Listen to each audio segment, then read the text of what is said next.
গুরু, একটু জোরে বলুন, আরো জোরে বলুন। না, যারা বলেন না তারাও বলবেন জয় গুরু। আসলে এই পরম প্রেমময় অনুকূল ঠাকুর 1888 খ্রিস্টাব্দে, হ্যাঁ 1888 খ্রিস্টাব্দে 14 সেপ্টেম্বর তিনি বাংলাদেশের পাবনা জেলার হেমায়তপুর গ্রামে জন্মগ্রহণ করেন। মায়েরা, ছোটবেলায় সে খুব বুদ্ধিমান ছিল।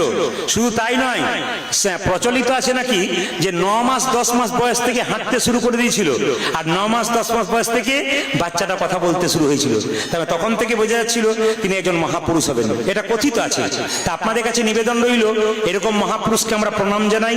তবে ওনার বাবার নাম ছিল শিব শঙ্কর চক্রবর্তী, আর মায়ের নাম ছিল কি মনমোহিনী দেবী।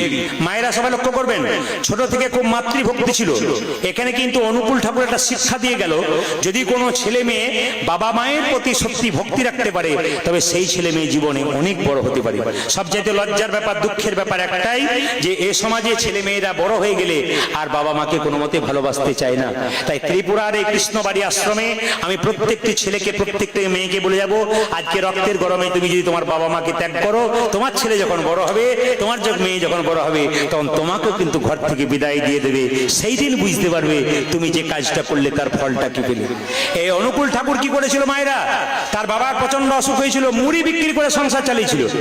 তারপর সে পড়াশোনা করেছিল কলকাতার মেডিকেল কলেজে, হেমোপ্যাথি ডাক্তার হয়েছিল। 17 বছর বয়সে 1313 সালে বাংলার 28 শ্রাবণ তার বিয়ে হয়েছিল। তার স্ত্রীর নাম ছিল ষোড়শী দেবী। মায়েরা, তাহলে বিয়ে হয়েছিল কত বছর বয়সে জোরে বলুন? 17 বছর বয়সে। তার স্ত্রীর নাম কি ছিল? ষোড়শী দেবী। এবং তাদের 4টা ছেলে মেয়ে হয়েছিল, 2টো ছেলে আর 2টো মেয়ে। ইনি কিন্তু অনুকূল ঠাকুর কীর্তন করতে করতে অচৈতন্য হয়ে যেতেন, আর হঠাৎ মুখের মধ্যে ভালো ভালো বাণী বলতেন 3টে ভাষায়, ইংরেজিতে বলতেন, সংস্কৃতে বলতেন আর বাংলাতে বলতেন। ওই ভাষাগুলো কিন্তু আস্তে আস্তে যারা ঠাকুরের ভক্ত আছেন, ওই ভাষাগুলো কিন্তু বইয়ে লিপিবদ্ধ করা আছে। ঠাকুর সুন্দর সুন্দর বাণী বলেছেন, যদি সেই বাণীগুলো আপনারা উপলব্ধি করতে পারেন, আপনার জীবন সুন্দর হয়ে যাবে। তিনি যখন মেডিকেল কলেজে হেমোপ্যাথি চিকিৎসক হলেন, তখন তিনি চিন্তা করলেন যে চিকিৎসা করার আগে সবচাইতে মানুষের মনের চিকিৎসা করা দরকার। ওই যে তিনি সৎসঙ্গ প্রতিষ্ঠা করলেন। এই জন্য আমি আপনাদের বলে রাখি, ওই সৎসঙ্গে তো আপনারা যাবেন, এই সৎসঙ্গে আপনারা আসবেন, এটা কিন্তু একটা সৎসঙ্গ। এই যে একসঙ্গে বসে আছেন, একসঙ্গে তালি দিচ্ছেন, আনন্দ করছেন।